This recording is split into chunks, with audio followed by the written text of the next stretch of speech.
Hey guys, this is Jerry. Welcome to the channel. This is the all-new 2025 GWM Cannon.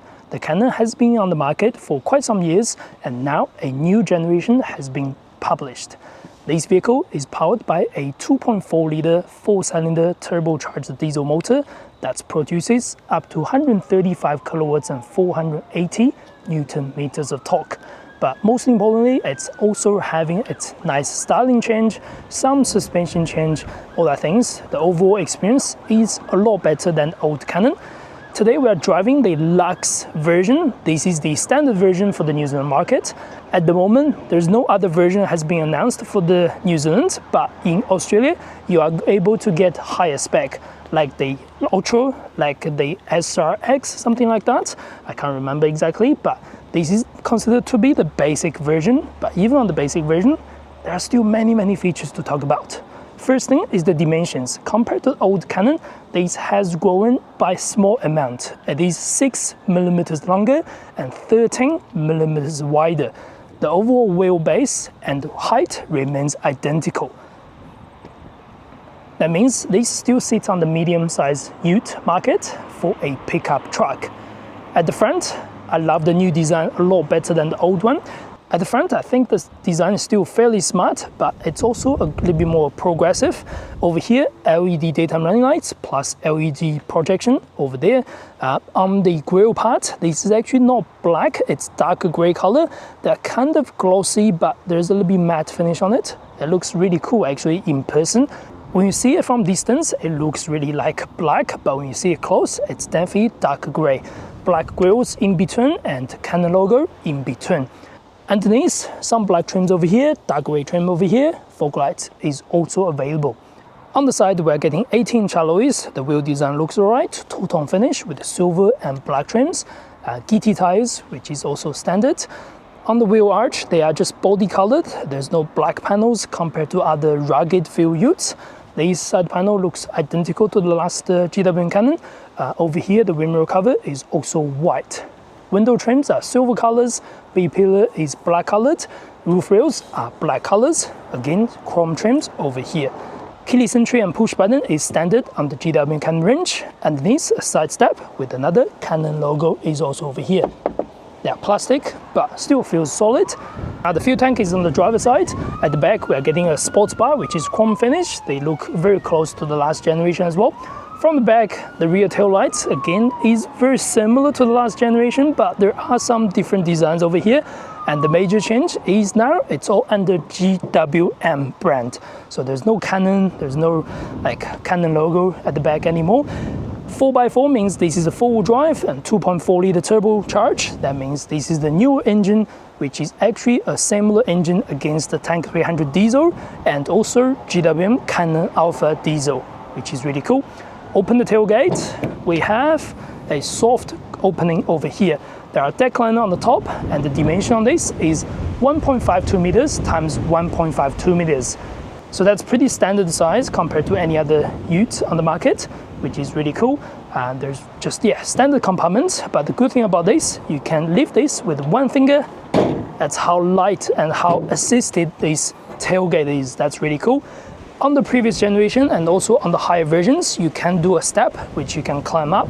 But just on the Lux version, you don't get that. It makes sense for some. It probably doesn't make sense for some. It depends on whatever you prefer. The pricing for the new GWM Cannon in New Zealand is $43,490 plus ORC. If you are looking to purchase one in Auckland, let us know at Ebbett, Pukekohe.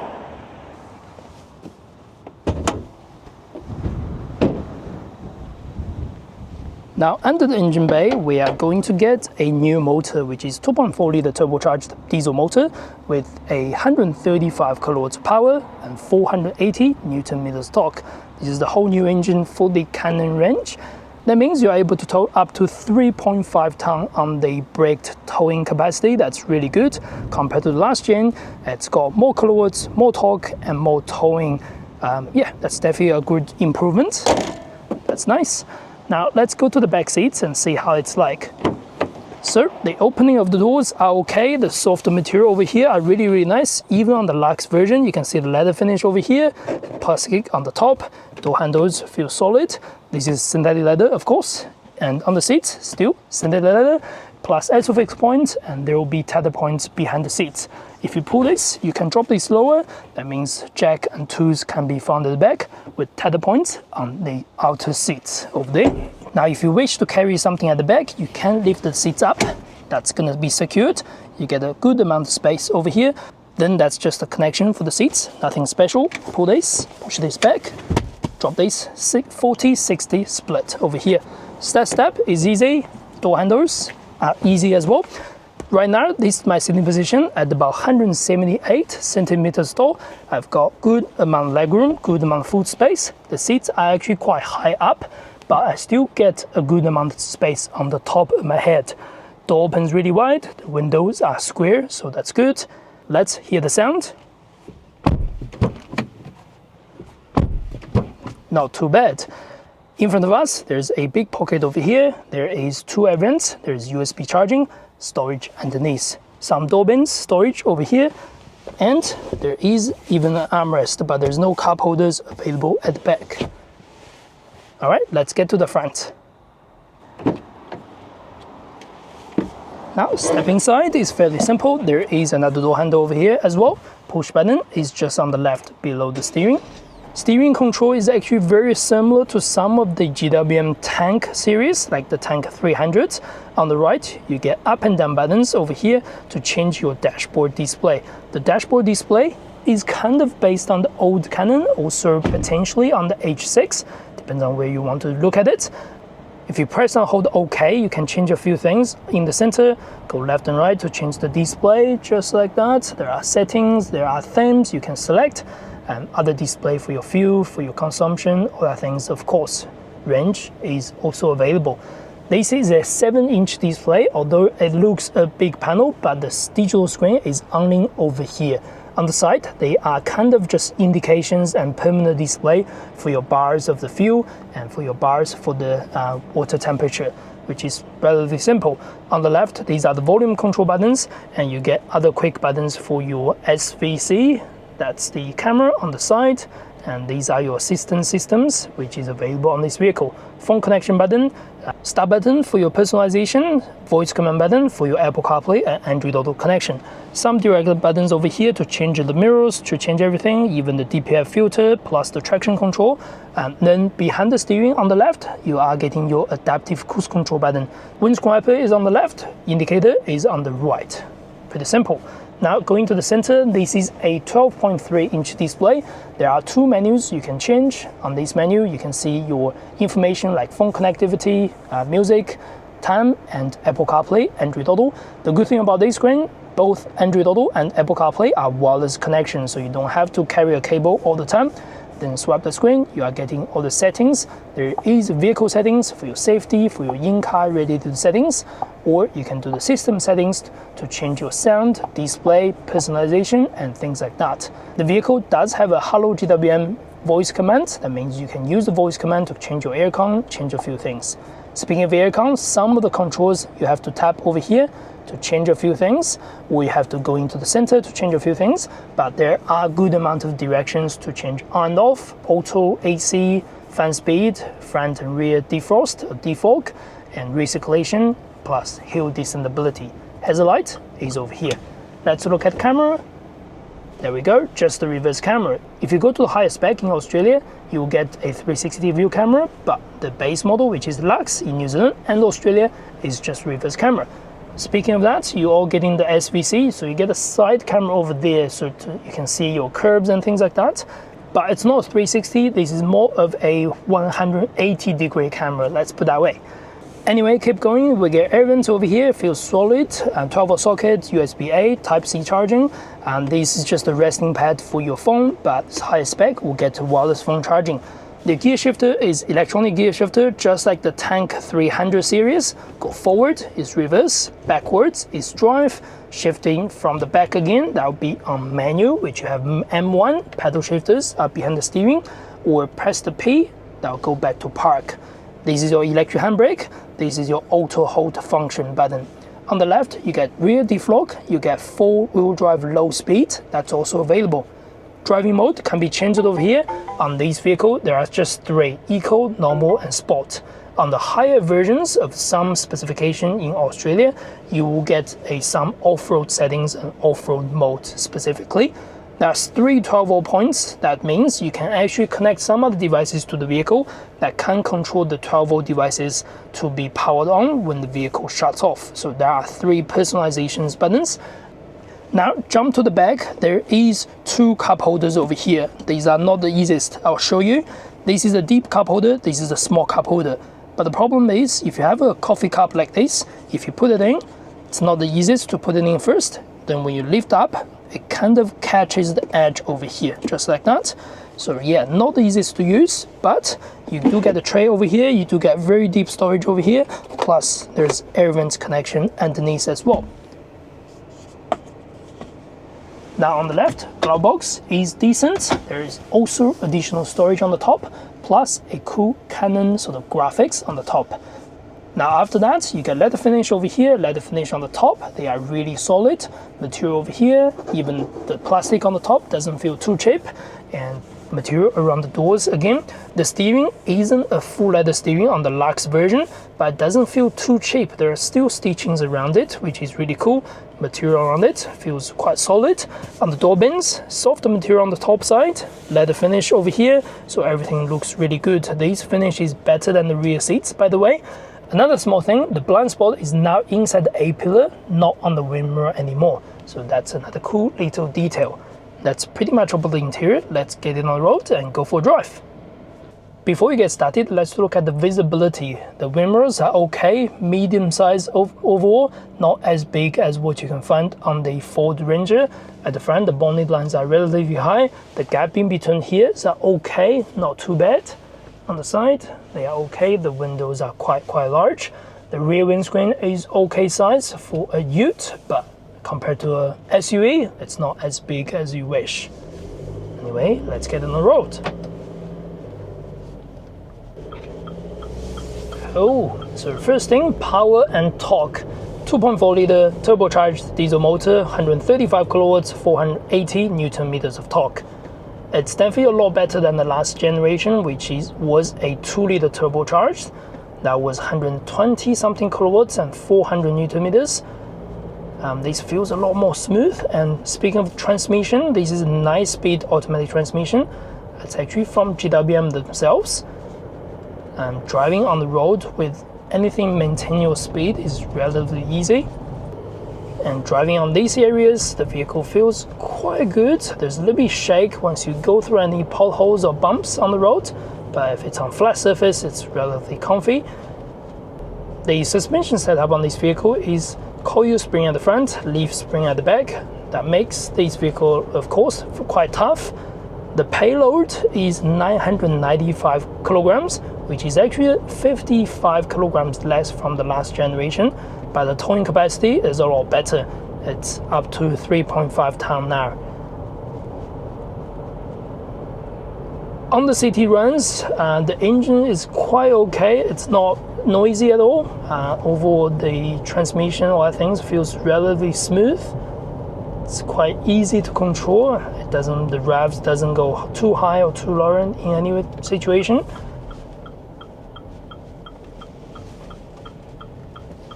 The brakes feels okay. Not super responsive, but not super spongy either. Yeah, I like the power upgrades on this vehicle. The first reaction, first pickup, you don't get the car struggle at all.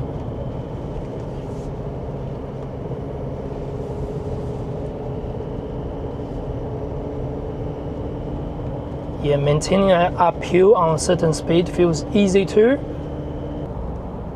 On certain surfaces like quite rough seal like this, the vehicle feels a little bit bumpier.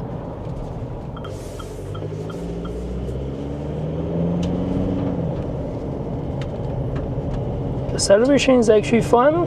When you put your foot on the pedal, there's very little hesitation. For a diesel car, the good thing is just the low torque range is really easy to control. And you definitely do not struggle on these sort of surfaces at all.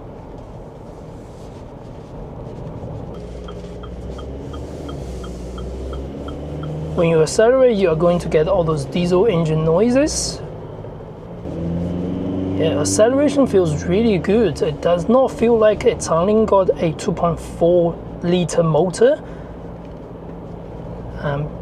It's definitely got really good amount of power than the numbers suggest. 135 kilowatts again isn't huge, but it's easy to control. It's relatively fast when you go off the line, off the mark. And on this road surface, this feels a lot more comfortable than what we had on the last minute.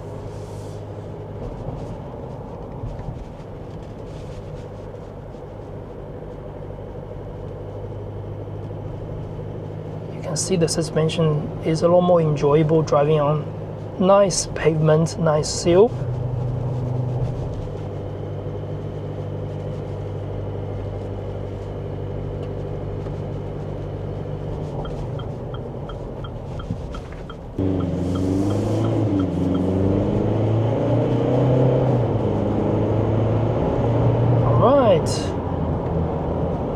The acceleration is fun. I'm definitely okay with acceleration. The gear shift is a bit more aggressive, like you kind of shift a little bit earlier than I wish. I'm not sure if we should put in sport mode and give it a try. There we go. It should be sport mode right now. I might slow it down just to see there's no one behind me. Let's accelerate. 1, 2, 3. The reaction is actually quite fast. It's very positive going lower gear and higher revs. But you'll notice on the sport mode you're getting a lot more motor noise overall. Eco and normal. Let's stay on normal until we go to another surface and see how the driving is like.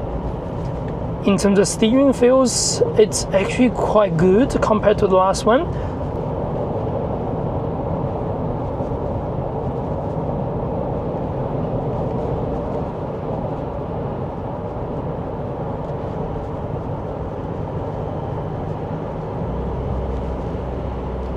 When you drive on high speed like this, your control over the steering is a lot more confident compared to the last generation.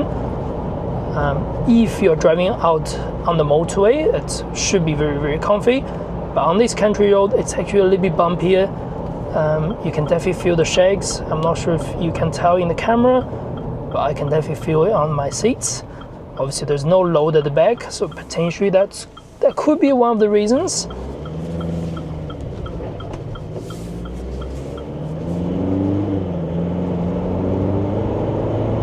That's a good acceleration.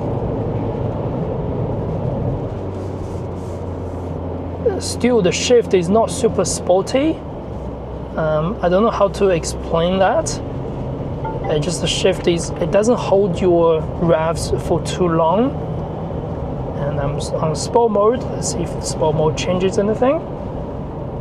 I have nobody behind me, so I'm gonna do a start from here. All right, 1, 2, 3.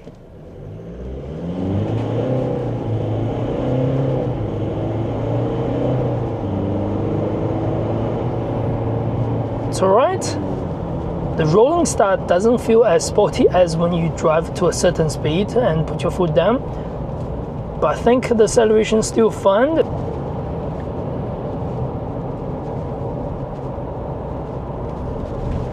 The thing about the 9-speed automatic gearbox is probably when you cruise along the motorway, when you drive on 100 or 110 kilometers per hour on the motorway, it's going to be relatively low revs. That means fuel consumption is going to be quite little, but at the same time, when you go up to a certain case, when you're trying to do let's say acceleration from 0 to 100, you're going to feel a lot more gear changes than standard 6-speed or 7-speed, whatever you can find on the market. But yeah, driving on these corners, I love the steering feels. It feels quite solid. It does not feel like a medium-sized Ute that's just soft, no handling behind it. There's definitely a little bit handling and character on this compared to the last generation. Probably not going to be super sporty, but it's relatively confident and you're not gonna hate it most of the cases. I probably don't like the sport mode that much. I think most of me would drive on this car on normal, just for the gear and revs and things like that. Normal feels just easy. Your pedal control is a lot more gentle.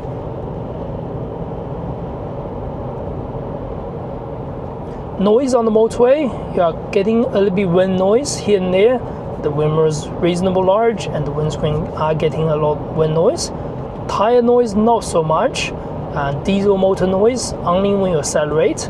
Right now, if you're braking, if you're slowing down, you don't hear much of a diesel noise. So most of the things are just really wind noise from the side.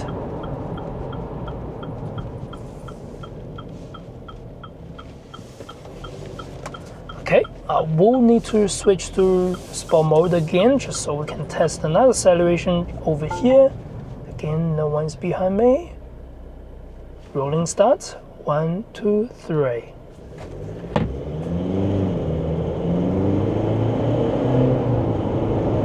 This time it feels a lot better on the acceleration. That's actually really good. Very smooth. And whenever you change the gears, there's no shudder, there's no hesitation in between the gear change. That's what I really want. The gear changes doesn't feel as rough as some of the Ute on the market. But again, I do prefer the normal mode, just so I don't get too much of a revs out of the engine. Yeah. So overall, my feeling about this car, it's definitely got a lot of improvement from the last generation. And there's still a few negative things. Let's see, the screen is actually really hard to reach. I'm just over here, my hand and my arm is straight. I can't reach that, so I have to lean forward. Other things, some of the features I'm going to be missing from the base model lacks, but let's be honest, this car still offers really good value for what it is, for the driving, for everything. It's got better motor, it's got better towing capacity, it's got better suspension setup, better handling overall, and arguably better look at the front. What do you think about the new GWM Cannon? Please let me know in the comments. That's the end of this video. I hope you enjoyed the content. If you do not forget to subscribe and like. That's the best way to support the channel. As always, I'll see you in the next video. Thank you very much.